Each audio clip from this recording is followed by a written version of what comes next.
Si vous mettez vos reverbs en insert sur vos voix, que vous jouez juste avec le dry wet, quand vous utilisez les reverbs, vous avez toujours l'impression que votre voix part un peu dans le fond. Vous avez l'impression de la perdre, de perdre en définition, de créer une espèce de brouillard. Si tout ça, ça vous parle, dans cette vidéo, je vais vous donner la formule simple en 5 étapes pour arriver à mixer vos voix avec vos reverbs et que ça sonne pro. Comment faire des voix réverbérées avec une belle reverb, etc. tout en gardant la voix upfront devant, parce que c'est ça le challenge avec les reverbs. Je vais tout vous expliquer. Je vais vous donner vraiment les étapes à suivre une par une et vous allez voir que c'est très simple en fait. Dès le moment où vous aurez compris, vous arriverez en fait à utiliser ça non seulement sur des voix mais aussi sur n'importe quelle autre source, parce qu'en vrai, le principe reste exactement le même. Sur les voix spécifiquement, il y a des petits détails auxquels il faut faire attention par rapport à ce qui part dans la reverb. Mais bref, je vais tout vous expliquer et vous allez voir que vous serez en mesure en vrai de mettre des reverbs sur n'importe quelle voix, dans n'importe quel genre, à n'importe quel tempo, parce que vous aurez compris les vrais fondements, ce qu'il faut comprendre. Ce ne sera pas juste une formule magique, mais vous allez vraiment apprendre ce qu'il faut faire concrètement et comment l'appliquer en fait en contexte suivant la track, le mix, peu importe, whatever.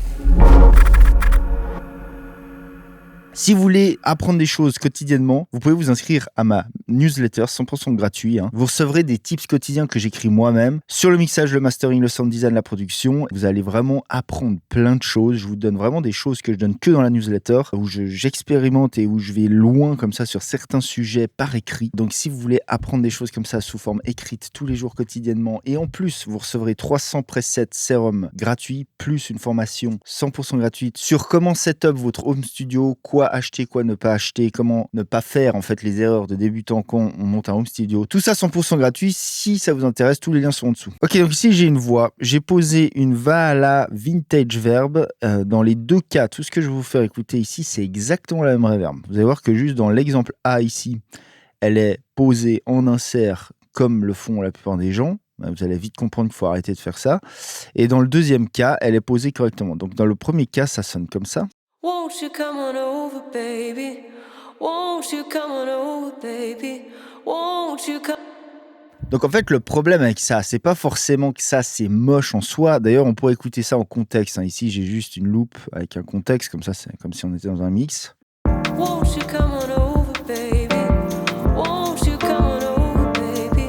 Won't you come on over, baby? Ok, donc quand vous écoutez ça, posez-vous la question, est-ce que ça sonne bien? Parce que là, la question, c'est pas de se dire est-ce que ça sonne bien? Oui, ça sonne, c'est pas un problème en soi. Le vrai problème ici, c'est que la voix, elle est dans le fond. Elle est dans le fond du couloir, là. Elle est loin derrière. Et c'est absolument pas ce qu'on veut dans ce cas-là, en tout cas, quand on veut garder la voix devant. Donc là, ça marche pas, en fait. C'est une connerie de le faire comme ça. Alors, globalement, ce qu'on va dire d'office, la première étape, les gars, vous arrêtez tout de suite, mais tout de suite, de me foutre des reverbs en insert. Ok, vraiment.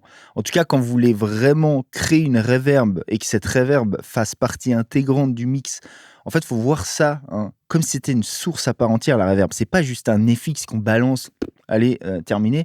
C'est une source qu'on crée, c'est un layer qu'on crée sur la voix en l'occurrence, mais dans n'importe quelle source. Donc premièrement, première étape, les gars, on arrête de faire de l'insert à la con, on arrête ça. On oublie ça, on oublie cette manière de faire, arrêtez d'être flemmard et vous faites des sends, ok? Un send, c'est quoi? C'est simplement une piste dans laquelle on va envoyer une partie de la voix. Donc, on va faire un send et du coup, on va se retrouver en fait avec une piste en parallèle et sur cette piste en parallèle, donc ici, elle est là, et ben, on va mettre notre reverb ici. Et cette fois-ci, notre reverb, on la met à 100%. Ok, on veut que la reverb. Le principe, c'est d'avoir une piste, notre voix dry, une autre piste, la reverb, uniquement la reverb à 100% watt. Ça, c'est le premier truc à bien comprendre, c'est on arrête de faire de l'insert, première étape, et on fait des sends. Pourquoi c'est super important de le faire comme ça? Parce que ça nous permet tout simplement d'avoir plein d'autres options en termes de processeur. C'est-à-dire que là, à partir du moment où on fait un send, notre reverb devient une source à part entière, comme n'importe quel autre, et on peut lui appliquer tous les traitements qu'on veut.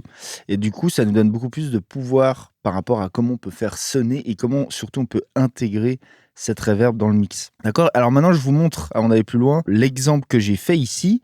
Alors, je me suis même pas pris la tête, j'ai juste appliqué ce que je vous montre dans cette vidéo, c'est-à-dire ces 5 étapes qui vont faire que dans tous les cas, ça va beaucoup mieux s'intégrer et surtout, ça va rester devant, la voix va rester upfront.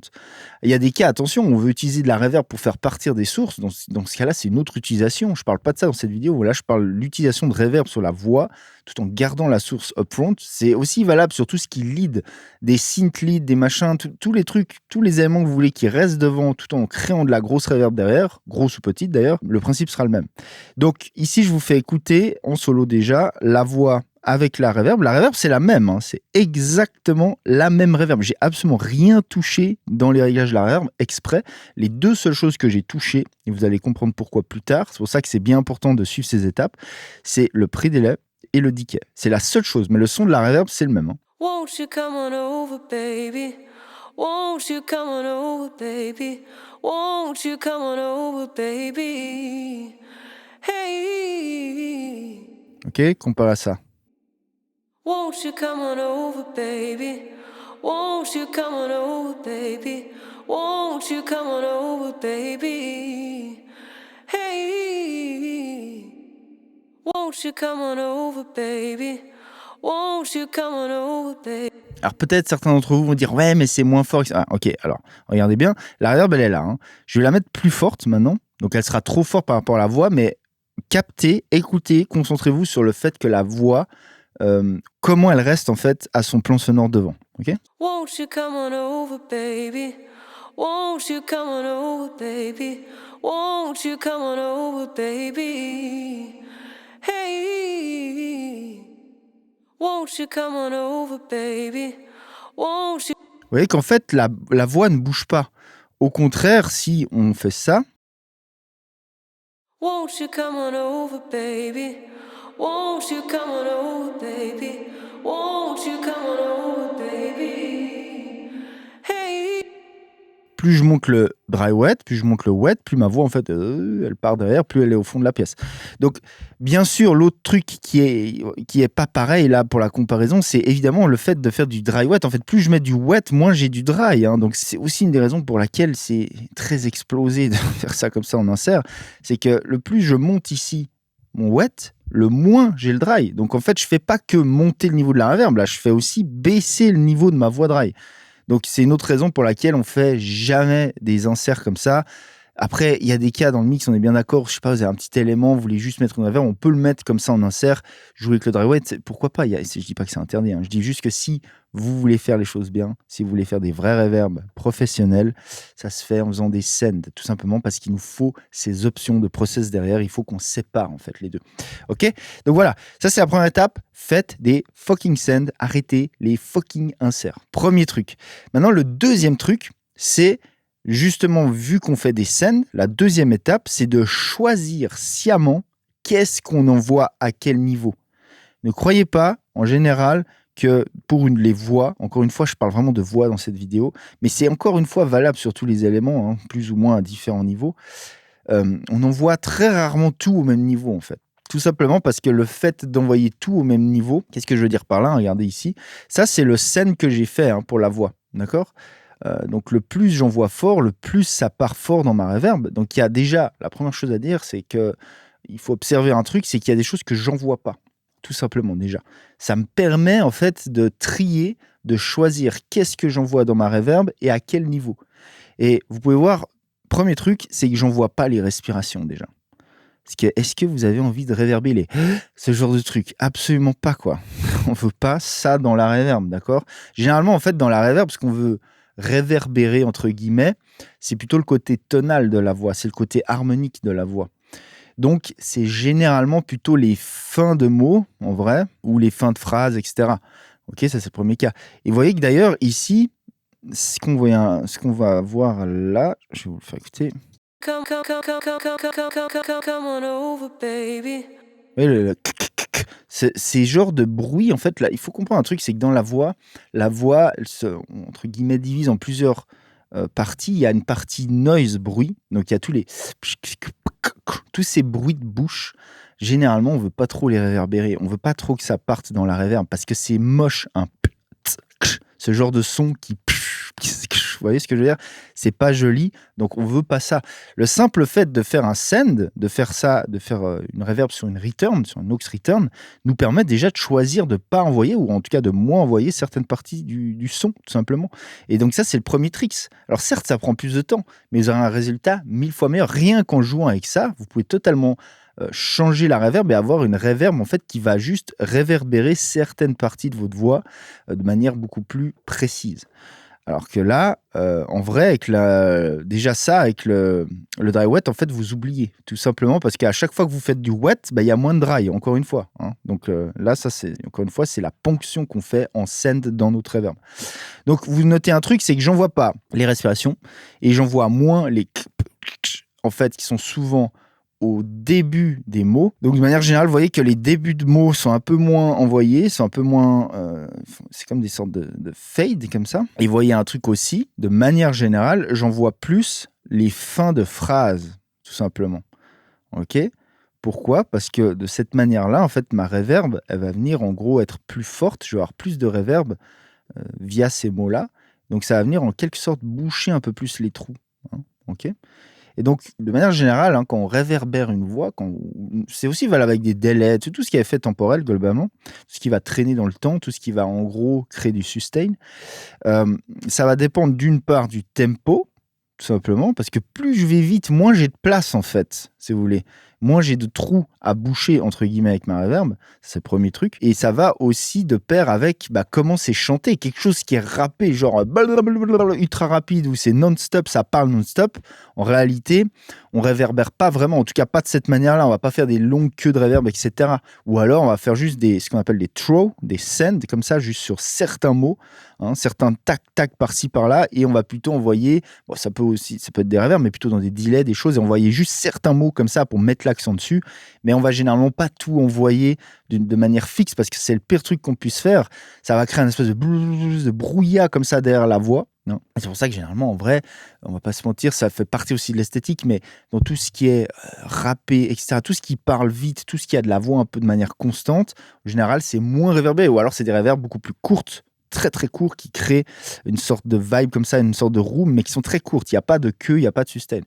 Ok, donc tout ça, ça dépend bien entendu du morceau. C'est pour ça qu'en fait, ce qui est important de comprendre, c'est ce que je vous montre là, c'est les étapes comme ça à piger, parce qu'après, vous allez adapter ça à vos contextes. Ok, donc vous voyez que voilà, de manière générale, on n'envoie pas ce qu'on veut pas envoyer, c'est-à-dire les bruits, les respirations, tout ce qui peut être pas joli, en gros, dans la reverb. Et de manière générale, on envoie plus ce qu'on veut envoyer, c'est-à-dire les fins de phrases ici en particulier. Mais ça, c'est dans ce contexte. Il y a d'autres contextes, on pourrait envoyer peut-être certaines fin de mots, par exemple, où on voyait que les notes un peu maintenues un peu plus, etc., etc. Ok, vous avez le principe. Et ça, déjà, ça change tout. Alors, si on écoute maintenant, ce que je vais faire, c'est que je vais venir ici, je vais muter absolument tout à part la reverb, donc c'est-à-dire que je vais bypass tous les FX qu'on a à part la reverb, comme ça, vous pouvez entendre juste l'effet du send comme ça. Won't you come on over, baby? Won't you come on over, baby? Won't you come on over, baby? Et maintenant, on va écouter que la reverb, ok ? Won't you come on over, baby? Won't you come on over, baby? Won't you come on over, baby? Hey. Ok, donc vous voyez déjà ça, d'une certaine manière, ça lisse un peu la reverb, ça envoie pas trop ce qui est pas joli dans la reverb. Donc ça, c'est la première étape. VS, attention, là ce que je vais faire, c'est que je vais me remettre à peu près au niveau, vous voyez, moyen. Donc là, l'automation, elle est niquée, hein. Là, on envoie un niveau fixe, que vous entendiez la différence. Won't you come on over, baby? Won't you come on over, baby? Won't you come on over, baby? Hey. Ok, VS ça. Won't you come on over, baby? Won't you come on over, baby? Won't you come on over, baby? Vous voyez que déjà, ça change tout. C'est une étape toute bête, mais ça change absolument tout dans comment est articulée la reverb. Donc ça, c'était la deuxième étape. Choisissez ce que vous envoyez. Ridez, comme on appelle ça, la voix dans l'envoi. C'est-à-dire, choisissez sciemment ce que vous envoyez, ce que vous envoyez pas. Et c'est valable pour toutes les sources, encore une fois, ça fera toute la diff. La troisième étape, les amis, c'est de process l'envoi, c'est-à-dire process sur la return, mais avant la reverb. La reverb ici, elle est là. Et avant, ici, vous voyez que j'ai deux process que j'ai fait. Le premier, c'est ça. Alors, on va observer ce que ça fait. Won't you come on over, baby? Won't you come on over, baby? Won't you come on over, baby? Ok, on bypass. Won't you come on over, baby? Won't you come on over, baby? Won't you come on over, baby? Hey. Donc c'est de manière générale, hein, c'est les extrémités. Est-ce qu'on envoie tout en termes de fréquence? Peut-être on lime un peu les extrémités. Ici, j'ai choisi de le faire avec des shelves parce qu'en général, c'est plus naturel les shelves que des filtres, mais vous pouvez aussi très bien filtrer. N'allez pas forcément filtrer comme des porcs avec des pentes super raides, etc., de manière drastique. Généralement, c'est moins naturel. Ça, vous pouvez aussi avoir des bons résultats, mais généralement, restez plutôt soft. Il s'agit juste un petit peu de niveler ce qu'on envoie dans la reverb. Donc ici, j'enlève un petit peu la fondamentale en vrai. Won't you come on over, baby? Won't you come on over, baby? Won't you come on over, baby? Hey. Vous voyez que d'enlever un petit peu là, ça rend le son globalement un petit peu moins muddy. Ici, je fais pareil dans l'extrémité du haut. J'enlève un petit peu les aigus. Les aigus de la voix, les etc. Généralement, on veut pas trop ça dans la reverb, en tout cas dans ce genre de contexte, parce que c'est jamais joli de trop réverbérer les sifflantes et ce genre de bruit. De nouveau, on en revient au bruit de bouche, etc. Et ici, il y a une bande en spectral, en mode dynamique spectral, qui vient en fait cutter quand il y a besoin de cutter dans cette région-là, vers les 3-4K. Pourquoi? Parce que c'est un petit peu agresse. Won't you come on over, baby? Won't you come on over, baby? Won't you come on over, baby? Hey. Won't you come on over, baby? Ça rend la reverb un petit peu plus smooth. Mais bref, ce que je fais là, de manière générale, vous pouvez choisir ce qui part dans la reverb. Faites gaffe à ce qui part dans le bas. Généralement, d'enlever un petit peu du bas, de contrôler un petit peu le bas, ça fait du bien. Ça rend le truc un peu moins muddy. Ça dépend aussi de la voix. Si c'est une voix masculine qui a une méga fondamentale super forte, alors là, pour le coup, encore plus, on aura besoin de gérer ce qui part dans le bas, les aigus. Et après, suivant les cas, s'il y a des trucs qui pop, en gros, un peu trop dans les fréquences un petit peu agressives, où on est sensible, ben, vous pouvez aussi contrôler ça de cette manière-là. On peut faire plein de choses, on peut compresser, on peut faire plein de choses avant la reverb, mais le principe est toujours le même, c'est de contrôler ce qui part dans la reverb. On veut en fait avoir la maîtrise de ce qui est réverbéré. Et dans le même esprit ici, j'ai un DSR, donc ça c'est un gros classique sur les voix, hein. Là c'est vraiment ça, c'est des trucs, c'est le starting pack de l'apprenti mixeur pour faire des voix sur les reverbs, hein. C'est absolument rien de spécifique et de ouf, mais ça fonctionne. Donc un DSR en fait avant la reverb qui va de nouveau venir ducker les parce que ça de nouveau on veut pas les réverbérer. Donc écoutez bien. Won't you come on over, baby? Won't you come on over, baby? Ce qu'on va faire, c'est qu'on va écouter que la reverb en solo et je vais faire avec et sans.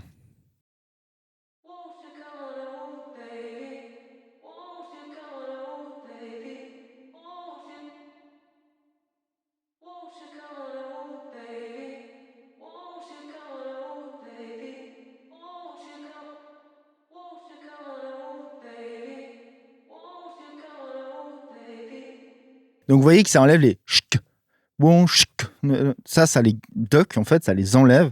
Alors, bien sûr, d'une autre part, on les réduit ici, parce que c'est pour ça que j'envoie moins fort les débuts de mots, etc., et que j'envoie pas les respirations. Donc, il y en a déjà à la base pas énormément, mais disons que ça vient encore contrôler ça, et aussi, tout simplement, je voulais vous montrer ça, parce que c'est un truc de base pour contrôler ce qui part dans la voix, quand on envoie des voix dans des reverbs. Ok? Donc voilà, contrôler, troisième étape, les gars, les amis et les filles aussi, les femmes, bien sûr, je parle à tout le monde, quand je dis les gars, c'est un abus de langage, hein. Contrôler ce qui part dans la reverb fréquentiellement et aussi dynamiquement. D'accord? Le côté dynamique, c'est aussi très important. Quand vous réverbérez, bon là on sait que ça s'éloigne un petit peu du truc, mais quand on utilise des reverbs, par exemple sur des drums, etc., un gros trick, c'est de compresser, d'envoyer en fait un signal moins dynamique dans la reverb. De nouveau, parce qu'on veut pas forcément des méga transients ultra violents dans la reverb, c'est pas forcément joli. Et on peut par exemple limiter avant la reverb quand on envoie des drums, etc. Bon bref, là on s'éloigne.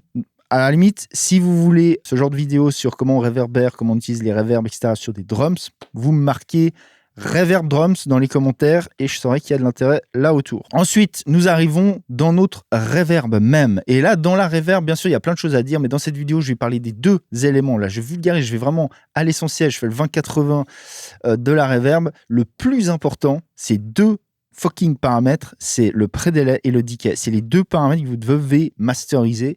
Si vous êtes capable de faire ce que vous voulez avec ça, vous pourrez faire sonner n'importe quel reverb dans n'importe quel contexte. Mais juste avant ça, les amis, si vous voulez aller plus loin sur ce genre de tuto, sur ce genre de cours, tout simplement pour savoir placer vraiment des voix dans des mixages, j'ai plusieurs formations qui peuvent vous aider de ouf. Sachez qu'en même temps, c'est aussi une manière de support ce channel, de support toutes ces vidéos que je vous fais gratuitement à raison de plusieurs fois par semaine depuis des années. Donc c'est win-win. Il y a une formation en l'occurrence qui pourrait vraiment vous aider si vous voulez vraiment apprendre à mixer de manière générale, mais surtout à placer des voix. C'est Mixage Ultimate, où vraiment pour le coup, je fais exactement cet exercice, mais bien plus poussé, dans un vrai contexte, dans un vrai gros mixage pop-rock avec une voix féminine, avec plein d'instruments. Il y a tout un tas de trucs challenge en fait à faire. Si ça vous intéresse, sachez que c'est les offres d'été en ce moment. Si vous regardez ça à partir du 21 juin jusqu'au 4 juillet. Donc, il y a des méga réductions. Cette formation, en l'occurrence, est à moins 50%. Il y a des réductions sur toutes les autres formations. Donc, si vous voulez vous former, rejoindre une communauté privée sur notre Discord pour échanger, poser vos questions, avoir un vrai programme structuré pour vraiment vous former sur tous les sujets, que ce soit en mixage, mastering, sound design, production. Il y a des offres partout avec les offres d'été. Je vous mets tous les liens dans la description. Et en plus, sachez que bien sûr, ça supporte les vidéos. C'est aussi ce qui me permet, sachez-le, de vous faire tout ce content gratos, comme je vous le fais, de vous délivrer autant de valeur sur Internet gratuitement à un ratio, à une vitesse autant folle que je le fais. Donc si jamais, tous les liens sont dans la description. Donc, le pré-delay, c'est un des éléments les plus importants. Pourquoi ? Parce que le pré-delay, qu'est-ce que c'est ? C'est tout simplement un délai entre le moment où la voix arrive dans la reverb et le moment où on entend la reverb. En fait, ça va delayer le son de la reverb. Et pourquoi c'est important ? Parce que ça permet déjà de créer de la séparation. Ça permet de séparer la reverb de la voix, en fait, tout simplement. Ça, c'est un gros tricks. D'une autre part, ça donne aussi plusieurs infos. Ça donne aussi une info sur la taille de la room qu'on a autour de la voix ou de l'élément qu'on réverbère, parce que dans la vraie vie, plus on a de pré-délai entre le son direct et la réverb, plus ça veut dire fondamentalement que l'espace est grand. C'est une indication pour notre oreille, pour notre cerveau, si vous voulez, le pré-délai, de la taille de la pièce autour de laquelle on est. Donc ça joue aussi là-dessus. Le plus vous mettrez un grand pré-délai, le plus vous aurez l'impression que ce sera un grand espace. Même pour un decay donné, même sur un petit decay, ça donne tout de suite quand même une sensation de pièce plus grande. Et l'autre avantage, bien sûr, c'est le fait de séparer. Ça crée de la séparation. Ça permet de redonner de l'intelligibilité à la voix par rapport à la reverb. Ça décloud en fait, comme on dit, la reverb de la voix. Et ça permet aussi de garder de nouveau la voix plus upfront parce que la reverb est séparée, donc moins cloudé comme ça, moins brouillarisé si je peux dire, si vous comprenez ce que je veux dire. Ok, le pré-delay, on peut le mettre au tempo, on peut le caler sur, je sais pas, à une noire, à une crush, à une double crush, à ce que vous avez envie. Oui, on peut le faire. Est-ce qu'il faut le faire absolument tout le temps ? Sincèrement, je crois que j'ai dû le faire 2 fois dans ma vie. Pourquoi ? Parce que on le fait à l'oreille, en fait. C'est un feeling, c'est aussi une manière de donner un peu un feeling, etc. Maintenant, sur des trucs plus carrés, si on est plus sur la musique électronique, des leads, des trucs un peu plus tight, carré, pourquoi pas. Après ici, les voix généralement c'est jamais très tight pile poil sur la grille, il y a toujours des choses qui driftent un petit peu dans le temps en termes de timing, donc je suis pas un grand fan de caler des voix à la double crush, etc. en termes de prix-delay. Après ça peut marcher bien sûr, pourquoi pas, mais de manière générale je le fais à l'oreille et souvent je peux me retrouver pas loin justement de ces valeurs carré pile poil à la grille, mais à l'oreille, donc on est légèrement, on n'est jamais pile poil dessus, donc c'est un petit peu plus groovy, un petit peu plus organique, un petit peu plus vivant. Ok. Donc ici, on fait avec et sans, on est en gros allé à 100 ms, on met à 0, on écoute la différence. Won't you come on over, baby? Won't you come on over, baby? Hey, won't you come on over, baby? Won't you come on over, baby? Won't you come on over, baby? Hey, won't you come on over, baby? Won't you come on over, baby? Vous voyez que ça sépare, en fait. Ça permet de beaucoup mieux l'entendre, la reverb, d'une part, parce qu'elle est moins masquée, en fait, tout simplement, déjà par la voix dry. Et d'une autre part, ça permet de nouveau de donner de la clarté à la voix, parce qu'on a de nouveau pas cette espèce de brouillard de reverb qui est pile poil en même temps que la voix. Donc le premier paramètre avec lequel vous devez jouer, c'est le pré-delay. Et le deuxième, bien sûr, c'est le decay. Pourquoi ? Parce que le decay, alors de nouveau, ça dépend du tempo, ça dépend du type de voix, s'il y a de la place, si entre guillemets il y a des silences, est-ce que ça respire entre la voix, etc. Vous ne pourrez pas avoir non plus un decay trop long. Par exemple ici, on va faire un exemple de mauvais decay. On va voir, on va augmenter le decay. Won't you come on over, baby? Won't you come on over, baby? Hey, won't you come on over, baby? Won't you come on over, baby? Won't you come on over, baby? Hey. En fait, pour faire simple, l'histoire du decay, c'est une histoire tonale en fait, qui est assez logique quand on y pense une fois qu'on l'explique. Maintenant, ça va marcher avec n'importe quel type de source. Vous voyez la voix, concrètement, on a une info tonale, on a une note, une fréquence qui est maintenue. Donc concrètement, la reverb ici qui part, elle a un certain temps pour décroître, pour qu'on l'entende plus, qui est donc le decay. Et donc ici, si on maintient cette note, donc en fait on réverbère, ici on a un send, donc cette note-là, bim, en fait elle est maintenue dans le temps ici. On crée du sustain concrètement sur cette note avec la reverb. Et si le decay il est trop long, bah en fait on maintient la note trop loin. Et ici, si on a un decay trop long de nouveau, ici on a une nouvelle note qui arrive. Et en fait, suivant les notes qui s'enchaînent, si on regarde le signal en termes de tonalité, de notes, bah c'est pas très joli en fait. Il y a des cas où ça peut matcher, on peut tomber sur... ça fait une forme d'accord, si vous voyez ce que je veux dire dans le délire. Et ben, mais de manière générale, en fait, ce qu'on veut, c'est un decay en fait qui décroît assez vite avant que la nouvelle info arrive là, quoi, en gros. Donc ça va dépendre un petit peu de la taille des trous qu'on a, entre guillemets, la taille des trous qu'on veut boucher. Et voilà, on est un petit peu limité par ça. Et donc, on est du coup, de ce fait, limité par le tempo, parce que plus on a un tempo rapide, plus concrètement les trous en termes de temps sont courts, et on est limité par la manière dont la voix joue temporellement, quoi. Ok. Donc le decay, en fait, c'est pareil. Globalement, respectez un petit peu cette règle du temps que vous avez par rapport au type de voix et au tempo, et vous allez trouver assez naturellement un decay maximal, en tout cas. En gros, ici, c'est en gros aller 2 secondes, c'est à peu près le max. C'est déjà un peu long, en vrai, ça vient un petit peu pisser comme ça derrière. Sachez un truc, hein, un niveau pro, moi ça m'arrive dans des gros mix, sur des gros projets, ça m'arrive de chaque fin de mot comme ça qui est réverbérée, d'avoir ça sur plusieurs scènes différentes, plusieurs pistes en fait séparées, pour avoir le contrôle en fait à chaque fin de mot sur les decays de reverb différents, pour les adapter à chaque fois à chaque trou. Comme ça, je peux faire des fades dessus, ou vraiment avoir le contrôle de manière extrême dessus pour éviter qu'en fait chaque fin de mot reparte, hein, chaque fin de reverb plutôt reparte avant qu'il y ait le prochain signal qui arrive, si vous voulez. Et donc, voilà, sachez que ça peut se faire plus ou moins extrême, mais vous devez comprendre ce principe-là. Vous devez avoir le contrôle là-dessus. Pour aussi faire des automations sur le decay, mais bon, bref, ça c'est... Faites attention parce que suivant les reverbs, ça va faire des effets de pitch, etc. Donc on ne veut pas forcément le faire comme ça. La size aussi, c'est je dirais en troisième, hein, bien sûr, la size c'est important parce que ça a shapé le son de la reverb, etc. Mais ici, on parle un peu moins de ça. On parle vraiment plus de comment l'intégrer.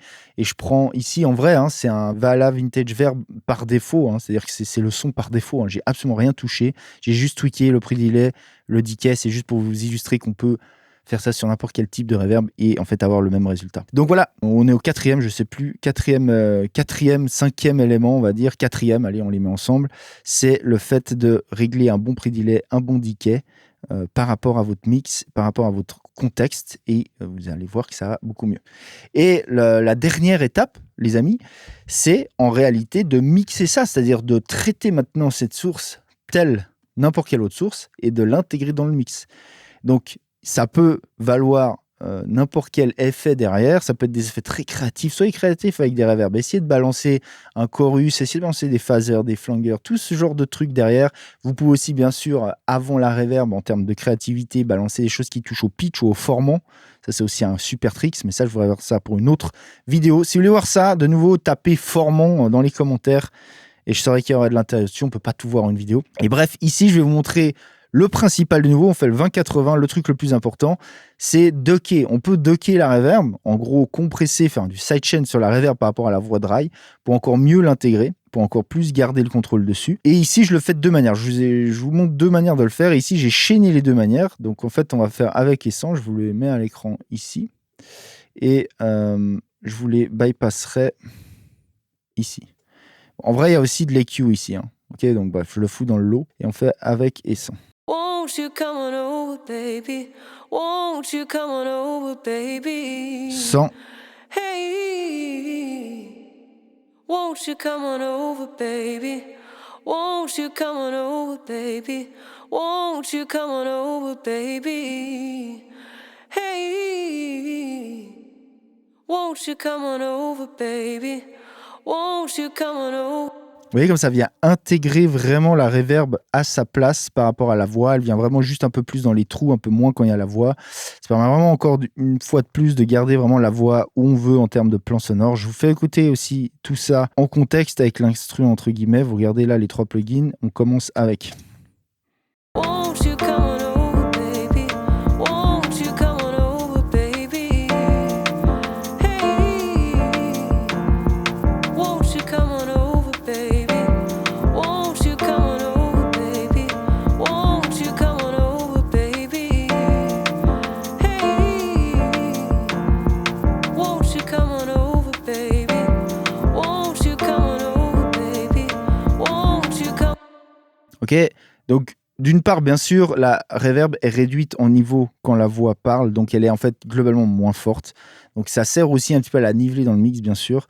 Donc quand on compare, c'est dur de comparer exactement parce qu'on n'a pas le même niveau de reverb. Mais bref, ça lui donne aussi un mouvement, ça lui donne aussi une articulation à la reverb. Elle devient plus organique, elle vient plus s'entremêler avec la voix et elle est beaucoup mieux posée. Alors certains d'entre vous, certainement, peuvent se dire « Ouais, mais on l'entend pas ». Et c'est là toute la subtilité, c'est que dans 90% des cas, sur des voix, quand vous entendez vraiment de manière obvious la reverb, genre on entend le sustain de la reverb, ça sonne amateur en fait. Pourquoi ? Parce qu'on ne veut pas vraiment l'entendre en tant que soi. Sauf quand on fait des throws, que c'est des FX, etc. Hein, ça c'est une autre chose. Mais en fait, la reverb, il faut d'une part qu'elle crée cet espace autour de la voix et le but, c'est moi ce que j'aime dire et là où j'aime bien arriver, c'est en fait quand on met la reverb dans le contexte, on n'a pas vraiment l'impression de l'entendre. On se dit ok, c'est naturel en fait. On n'entend pas de manière obvious le sustain, la reverb, etc. Par contre, quand on l'enlève, là on entend qu'il y a un truc qui se passe. C'est-à-dire, on l'enlève et là on entend que la voix, bam, elle repart en 2D entre guillemets et on perd cette sensation 3D room autour de la voix. Et maintenant, essayez d'écouter avec et sans. Alors ça va demander une bonne écoute. Si vous écoutez ça sur un téléphone, peut-être ça va être dur à entendre et encore, je sais pas. Mais écoutez avec et sans. Ici, ce que je vais faire, c'est je vais muter la reverb simplement. Won't you come on over, baby? Won't you come on over, baby? Won't you come on over, baby? Hey, won't you come on over, baby? Won't you come on over, baby? Won't you come on over, baby? Hey, won't you come on over, baby? Won't you come on over, baby? Won't you come on over, baby? Hey, won't you come on over, baby? Won't you come on over, baby? Won't you come on over, baby? Hey, Alors, j'espère que vous l'entendez très clairement. Quand on enlève la reverb, d'un coup, c'est pas. On a une voix dry en fait. On a plus, c'est super dry. Et du coup, ça sonne d'une part moins organique, moins naturel et moins profond aussi. On perd un côté un peu 3D sur la voix. C'est assez subtil, mais néanmoins, il est là. Dites-vous juste un truc, c'est que dans la vraie vie, on n'entend jamais rien sans acoustique autour. On est littéralement habitué à tout le temps entendre l'acoustique par rapport au son qu'on entend dans la vie, que ce soit sur notre voix. Quand on parle, en fait, on entend beaucoup les réflexions de notre voix, que ce soit les autres trucs, environnement, etc. Le seul truc, c'est que notre cerveau, en fait, entre guillemets, il le dock quand on écoute. Hein, notre cerveau, il est très fort pour ça. Hein. Il y a plein de phénomènes psychoacoustiques. Entre guillemets, on n'entend pas très consciemment cet espace acoustique, mais on le ressent. On est très habitué à le ressentir. Et c'est ce qui explique, par exemple, ça vous l'a sûrement tous fait, vous pouvez être dans une pièce, ok, vous parlez, vous n'avez pas l'impression qu'il y a une grosse reverb. Par contre, vous mettez un micro, vous enregistrez, et quand vous écoutez l'enregistrement, là, ça vous saute aux oreilles, et là, putain, what the fuck, il y a une méga reverb, on entend vraiment la reverb fort, on entend l'acoustique très très fort par rapport à quand on est dedans en vrai. C'est à cause du fait que notre cerveau, en fait, il vous filtre ces trucs-là, et il s'en sert que à certaines escients. Donc, en fait, on essaie ici de recréer ça un peu. On essaie de recréer ce truc où on a un espace acoustique qui est là, mais il est discret et il n'est pas obvious. S'il devient obvious, vous partez là, c'est très amateur en fait d'avoir ces reverbs très obvious, très audible en fait. Ce qu'on veut, c'est un truc discret, mais ce qu'on veut idéalement, c'est que dès qu'on l'enlève, on sent une différence. On voit, ok, là j'ai perdu un truc 3D, j'ai perdu cette sensation de pièce, d'espace, et c'est généralement là que vous arrivez à un point où vous savez que vous avez fait du bon job, entre guillemets. Ok, donc voilà, dans les reverbs, je vous répète vraiment les 5 choses. La première étape, c'est de faire des sends, de mettre c'est de mettre vos reverbs sur vos returns. Du coup, ne faites pas ça en insert. La deuxième étape, c'est de send, choisir sciemment ce qu'on envoie dans la reverb. La troisième étape, c'est de process avant la reverb pour enlever en gros ce qu'on ne veut pas réverbérer. La quatrième étape, c'est 2 étapes en une, mais c'est de bien régler votre pré-delay et decay, comme je vous l'ai expliqué. Et la cinquième, c'est de traiter ça derrière. Donc, en l'occurrence ici, decay. Je compresse un petit peu quand la voix dry parle la reverb. Et du coup, je crée la place comme ça. Alors, je ne vous ai pas montré, je viens de réaliser ce que j'ai fait exactement. Je me sers de 2 trucs ici pour decay. Le premier, c'est Sous. Pour moi, Sous, c'est un super outil pour faire ça. Il est réglé de manière très wide, hein, c'est-à-dire pas précise. En vrai, il ne fait pas des cuts précis. Et vous voyez qu'il dock globalement. Won't you come on over, baby? Won't you come on over, baby? Won't you? Qui vient en fait enlever un petit peu les fréquences, hein, en gros, de la voix sur la reverb quand la voix parle. Après, j'ai juste un petit peu d'EQ, ok, je viens juste cutter 2 régions. J'ai enlevé un petit peu des mids, j'ai enlevé vers les 300 à 400 Hz, ce côté un peu muddy qu'on peut avoir. Vous voyez que du coup, je rajoute même un petit peu de la fondamentale et je viens cutter aussi vers les 3 4K. C'est un peu la même région en fait, hein, que j'ai un peu cuté ici, de manière générale. Et derrière, on vient juste faire de nouveau un sidechain, un simple sidechain, c'est juste ducker, hein. Won't you come on over, baby? Won't you come on over, baby? Won't you come on over, baby? Hey, won't you come on over, baby? Ok. Je vous remets juste en solo la voix. Won't you come on over, baby? Won't you come on over, baby? Won't you come on over, baby? Hey, won't you come on over, baby? Won't you come on over, baby? Won't you come on? Vous voyez que c'est même un poil long en vrai. Won't you come on over, baby? Won't you come on over, baby? Won't you come on over? Après aussi esthétiquement ici dans ce contexte c'est plus joli d'avoir une reverb un petit peu courte, un peu intimiste comme ça, on veut pas un méga big espace, on veut plutôt créer un truc un petit peu intimiste, on est proche genre de la chanteuse, etc. Genre imaginez-vous comme il y a un band, hein, je sais pas, il y a un drummer, il y a un gars au piano et il y a la chanteuse, puis genre vous êtes posé juste devant eux, près comme ça, et il y a la chanteuse qui est près, c'est un peu ce feeling, cette image qu'on voudrait créer, donc ça fit mieux d'avoir une reverb aussi un peu short, un peu courte en decay, avec un pre-delay. Bon, le pre-delay, de nouveau on pourrait avoir un pre-delay légèrement plus court, ça irait aussi, mais bref, le principe était de délinker et de créer aussi un truc rythmique entre la reverb et la voix.